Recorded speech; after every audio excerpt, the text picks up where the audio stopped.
Welcome back to the Foundations of Learning podcast. I'm your host, Shaylee Flint. Today, we are going to be discussing what education may look like once Trump is inaugurated and if he puts through his plans to end the Department of Education. Welcome to the Foundations of Learning podcast. I hope to inspire you to actively participate in your child's learning journey, fostering a love for knowledge and nurturing the skills necessary for success in a rapidly changing world.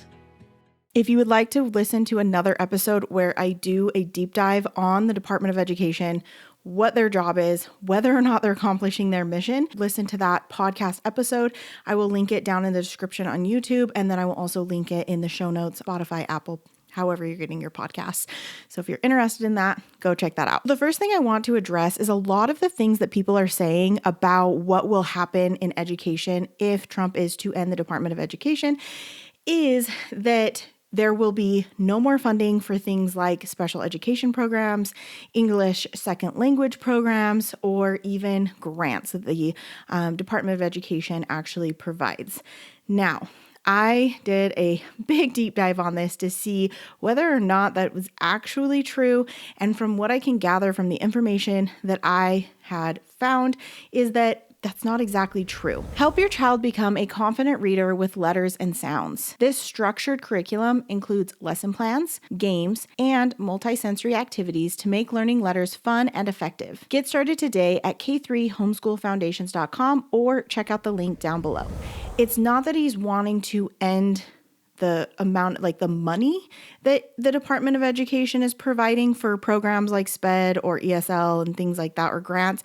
It's that he just doesn't want to have a federal department that has anything to do with education. So he wants to basically say, we're going to just basically disperse all of this funding to the states, and the states are going to be the ones that are going to decide how they spend this money. Now, some people with that argument say, well, the states aren't going to provide SPED programs, ESL programs, and so on and so forth.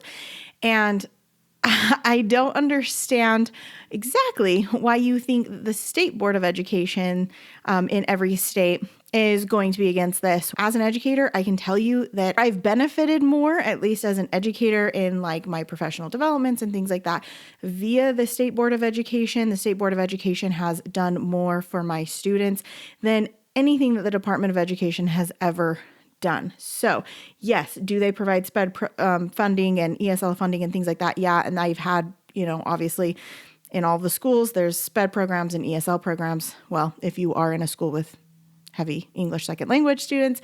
But all I'm saying is that these programs are already there. And I don't think the state's going to say, we have all this extra money and we are no longer going to have special education programs. If anything, I think that it might actually help those programs because you are going to have different demographics that might need more SPED programs or ESL programs. And now they get to say, okay, let's look at our demographic and let's see how many kids we have in SPED, how many kids we have in ESL. And then they would be able to actually say, okay, these are the schools that are need it more, or the districts that need it more.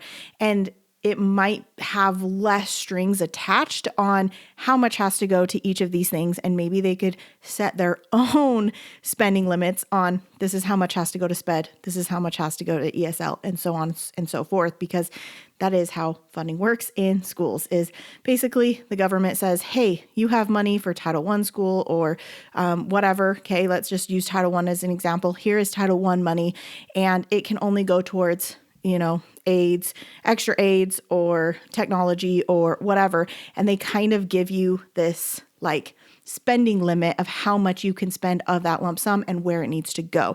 So potentially, maybe it might even help them. So those are kind of some of the arguments that I am seeing as far as why this is going to be so detrimental, what the unions are saying, all of that stuff. And from what I gather, I don't think it's going to affect that. Obviously, I can be wrong. This is all speculation. Everything that everyone is saying is completely speculation. We actually don't even know if this is going to happen, right? He actually ran on this, and the first time that he ran for president and when he was president, he didn't do anything with the Department of Education. So it's possible he doesn't. However, based on the things that he's doing right now and the people he's putting onto his team, it seems as though he may be going down that route. So I don't know. We'll have to see. Also, from what I gather as well, it has to pass through Congress and Senate. So he can't just like end this department forever and always and be like, we're done with it. Actually does have to pass. So we don't know. This is speculation. But what I'm going to give you is a breakdown of Trump's education policies and what they could mean. So he has this on his website. So if you want to go to Trump's website and check out what his policies are for yourself, you can do that. There isn't a ton of information on it, if I'm being honest. So I kind of had to do some deep dives on what he may mean with some of these initiatives. However, I'm going to give you just very nitty gritty of each of his policies. Did you know that over 60% of US students fall below grade level in reading, and it often starts in the grades kindergarten through second grade? Don't let your child become a statistic. My Science of Reading Simplified course gives you a step-by-step tool to teach phonics, vocabulary, writing, and reading comprehension. If you want to equip your child to succeed, start today. Visit K3homeschoolfoundations.com or check out the link down below to get started. The first one is great principals and great teachers.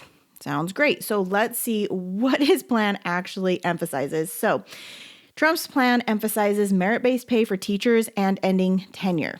Now, I do think that merit-based pay is a good thing. I do think that ending tenure is a good thing. And the only reason that is because you want to make sure that your teachers are doing the very best that they can and helping children succeed, right? It's obviously, that's your job. And I'm not saying that teachers don't already do this, because majority of teachers, obviously I've worked as a teacher, I've met lots of teachers and working in the multiple districts I've worked in. And I know that majority of these teachers, they are working their butt off. They are doing everything that they can to make sure that every child in their classroom succeeds. However, I also have seen teachers that they get to a point in their career where they stop learning themselves. They kind of get into this groove of things that they're like, I've been doing this for 20 years and that's just what I'm going to do for the next 20. I'm going to just keep on going until I retire. And they don't learn. I'm not saying this is the case for all teachers. I'm just saying that in my experience, I have noticed this in some of these teachers that have been working for a very long time. And I kind of get it. But also I think it's important for teachers to continually learn, continually trying to be better than they were the year before, no matter how many years you've been teaching. And I do get that you will find certain strategies, certain things that you know work for majority of your students. And that is great as well. But I do think that that is honestly important. However, I do think that merit pay can kind of get a little dicey, and here is why. How are we going to identify this teacher gets a raise because of X, Y, and Z? Like, what is the requirement? What's the rubric here, right? Like, I know teachers have standards. So just as students, like we have these standards that, each grade essentially they say has to accomplish by the end of the year, right? So we also have that for teachers. We do have certain standards. However, part of it has to do with academic growth, at least in my experience. So if we are basing it on academic growth, like how well are these kids performing academically, I think that can get a little dicey, only because you have so many factors that is not controlled by the educator. You cannot control what the background of this child is. You cannot control what their home life is like. You cannot control if they had a bad day. You cannot control if the night prior their mom OD'd and is now in the hospital, or whatever is going on with your students. And let's say they come in that day, you test them, they test badly, you can't retest them. And now it looks like you're not doing your job, or these kids are so far behind because they come from different backgrounds and you're trying to catch them up, and you just have a really low class that year and you are doing everything you can to catch them up, but your growth doesn't count. What their end score is counts instead, right? So even if you're like, look though, they've made so much growth, like I've, got them to here, but it still looks like they're behind because of their test scores, I think that can get a little dicey. So I think it's important to say like, okay, that's great, merit-based pay, but how are we going to determine that? What is going to give these educators a raise? Because there are so many things that as an educator, you just cannot control. And I don't think that that's necessarily fair for an educator when they are doing their very best, they're doing best practices, they're showing all of this growth, but that growth just doesn't matter. So That is important to note as well. Number 2 is universal school choice. Now, school choice gets people very angry, as I have found out on social media. When I have been talking about school choice, people get so upset. The main things that I get is that I'm privileged, or those that believe in school choice are privileged, and that it's not fair to the poor kids because they don't have the opportunity. It's taking money or funding from the public schools and putting it into private schools or homeschooling. Basically, that this is just a terrible idea. Now, I did do a little bit of a deep dive on that as well. I believe it was in the Department of Education video that I did doing a deep dive on that. I kind of talked about school choice and vouchers and things like that. And with that, I just want to talk about what Trump is going to do with school choice. So if you are sitting there thinking how privileged I am and that school choice is just the most terrible thing, I just urge you to just listen for just a second. So he supports universal school choice, which is expanding 529 education savings accounts and giving homeschool families equal support, including a proposed $10,000 tax credit for educational expenses. A lot of it really is more tax exemptions or tax credits. If I'm going to pay taxes on this, and I would rather support a student and what's best for them than to support a superintendent's salary. That's just my own opinion.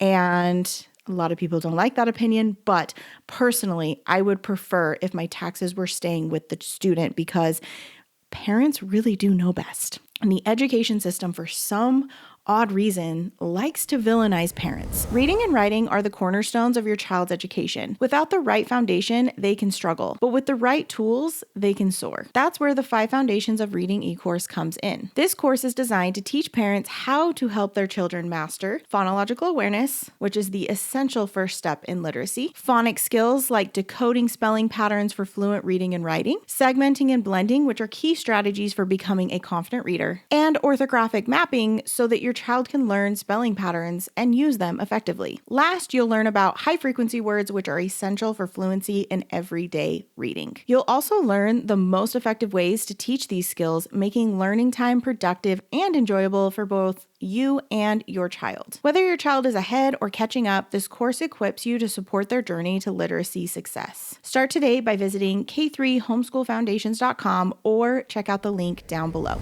They like to say that parents don't know best. And I have heard this in conversations just with teachers, or you kind of hear it in the way that the unions talk, like almost like parents are these dummies that have no idea what their child needs academically and let the professionals handle it. And I just don't. That is not my belief.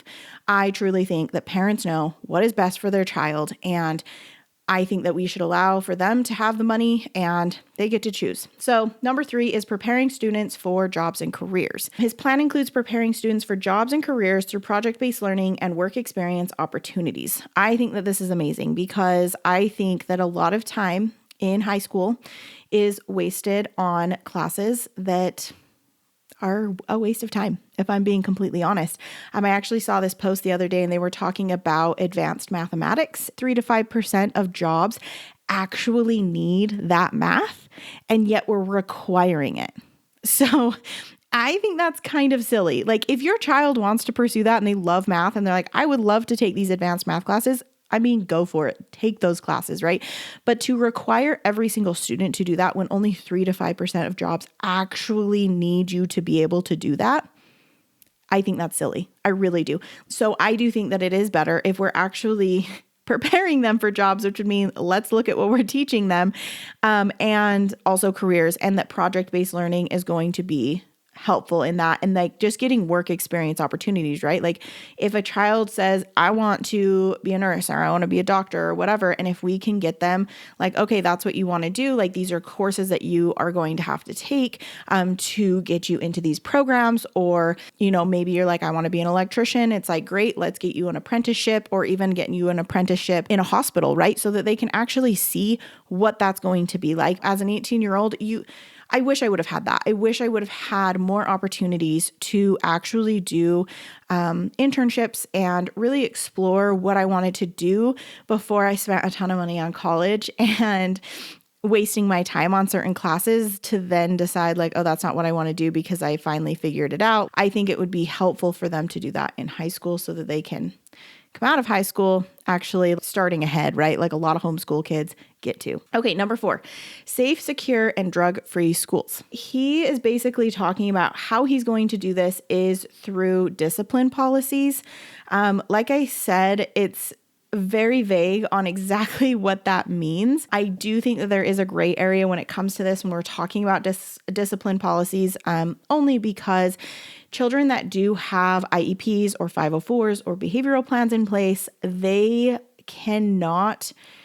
Basically, under current laws, these students are protected, and schools have to ensure that their misbehavior is linked to their disability before they can take any disciplinary action. So it often complicates the way that they can maintain safety in an effective way. And I have seen this personally myself in my experience in public schools. I do think that some of these kids should be protected. I do think that they need to have the help that they need. I'm not saying that's not what what we should be doing. However, I have seen that some of these kids are not getting the support they need, which is causing more extreme behaviors, which then is making it so that nobody is learning in this environment. And you as the educator are basically told to figure it out. I do hope that they figure out some sort of way to create that safety and security within schools by improving discipline policies. However, there's just not much that happens with that. And I'm not saying that every child that has a disability has a behavioral problem. However, from what I have seen, they oftentimes are the ones that have harder time regulating. I've also had students that have no disabilities that have really, really hard behaviors due to traumas and things that they have experienced in their lives. You can often get them to a regulated state even when they are out of regulation, just because they are developmentally, they can do that. I do hope that something happens because our behaviors in our schools are getting a little bit crazy.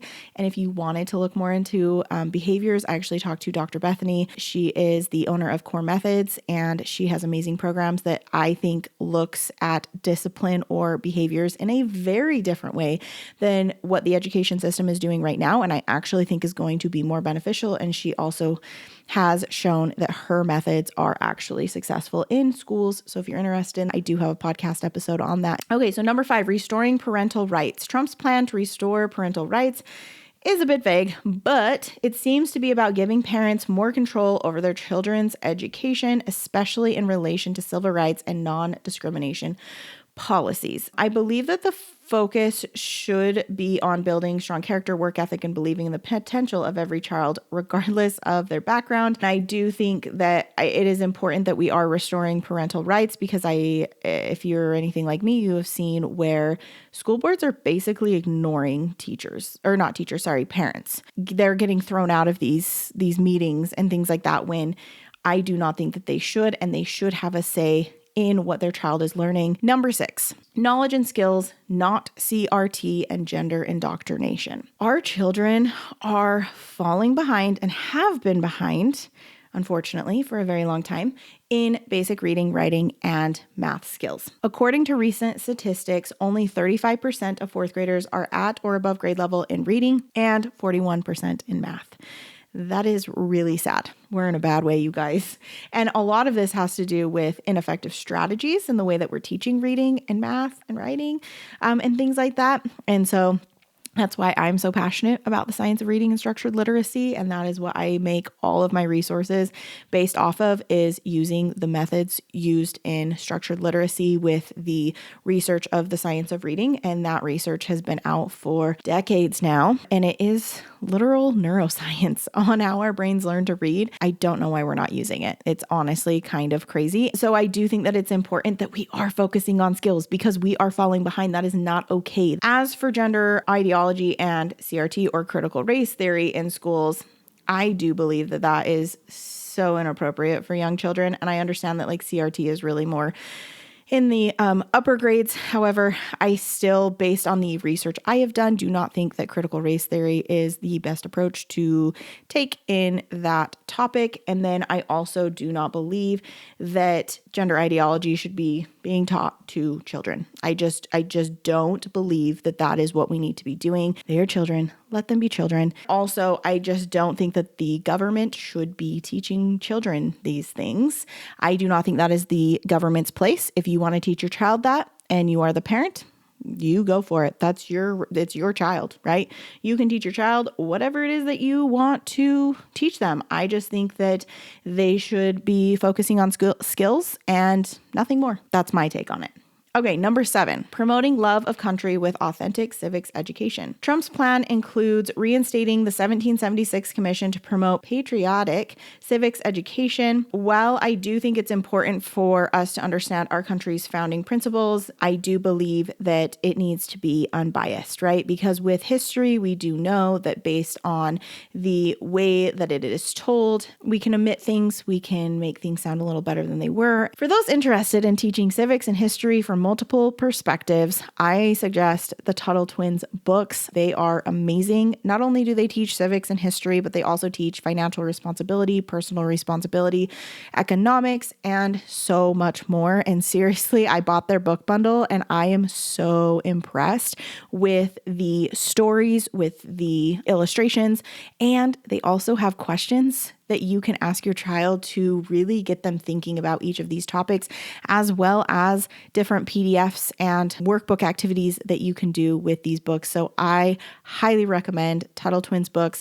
I do have an affiliate link down below. If you do use that affiliate link, it just helps me to continue doing these podcast episodes. If you use that affiliate link, I truly do appreciate it. Okay, number 8, freedom to pray. I do support religious freedom in schools. If you want to pray, that's great, as long as it's not interfering with the learning process. I don't think that the schools should be teaching any sort of religious stuff, just as I don't think that they should teach any political ideologies or anything like that. Like I said, I'm not 100% sure. It was very vague, so I'm not 100% sure what he's trying to get across with freedom to pray. Your guess is as good as mine.